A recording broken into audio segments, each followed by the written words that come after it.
তাড়াতাড়ি সম্পূর্ণ নিরামিষ কাঁচকলার কোফতা এইভাবে একবার বানিয়ে দেখতে পারেন। প্রথমেই কাঁচকলার আলুটাকে কেটে নিয়ে হলুদ জলে দিয়ে প্রেসার কুকারে একটা সিটি দিয়ে সেদ্ধ করে নেব। এবার এর গ্রেভির জন্য একটা মশলা তৈরি করব। তার জন্য নিয়ে নিচ্ছি কাঁচা লঙ্কা, আদা, 2 চামচ তিল আর কয়েকটা কাজু বাদাম। কলার কোফতাটার ভেতরে একটা পুর দেব, তার জন্য নিয়ে নিয়েছি এখানে 1 বাটি মতো গ্রেট করা পনির আর কয়েকটা কিশমিশ। এদিকে কাঁচকলা আর আলুর গায়ে থেকে খোসাটা ছাড়িয়ে নিয়েছি।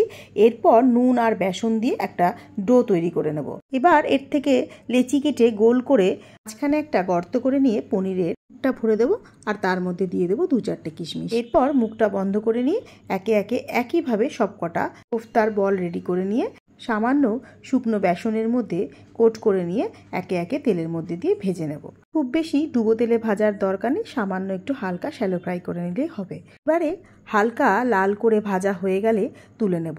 তুলে নিয়ে ওই তেলের মধ্যে ফোড়নে প্রথমেই দিয়ে দিচ্ছি এলাচ, লবঙ্গ, দারচিনি আর গোটা জিরে। আরে ফোড়নের একটা সুন্দর গন্ধ বেরিয়ে আসলে তার মধ্যে দিয়ে দেবো বেটে রাখা পেস্টটা। একে একে দিয়ে দিচ্ছি নুন, হলুদ, ধনে গুঁড়ো, কাশ্মীরি লাল লঙ্কার গুঁড়ো, 1/2 চামচ মতো গরম মশলার গুঁড়ো। ধনে গুঁড়ো আর কাশ্মীরি লাল লঙ্কার গুঁড়োটা 1 চামচ করেই ব্যবহার করেছি ছোট চামচে।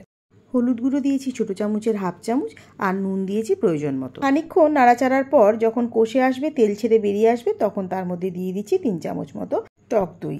দেওয়ার পর আবারও মশলাটাকে খানিকক্ষণ নাড়াচাড়া করে কষিয়ে নিয়ে এর মধ্যে দিয়ে দিলাম টেস্টের জন্য চিনির বদলে গুড়। আবারও নাড়াচাড়া করে নিয়ে এবার এর মধ্যে দিয়ে দিচ্ছি প্রয়োজন মতো জল। এখন গ্যাসের ফ্লেমটা হাইতে দিয়ে একবার ঝোলটা ফুটে ওঠার পর একে একে বড়াগুলো দিয়ে 2-3 মিনিট ফুটিয়ে নিয়ে নামিয়ে নেব। এবারে নামানোর পর ওপর থেকে দিয়ে দিলাম 1 চামচ মতো ঘি। সম্পূর্ণ নিরামিষ কাঁচকলার এই কোফতা কারিটা আপনাদের কাছে কীরকম লাগলো জানাতে ভুলবেন না। যদি ভালো লাগে থাকে বাড়িতে একবার ট্রাই করেও দেখতে পারেন।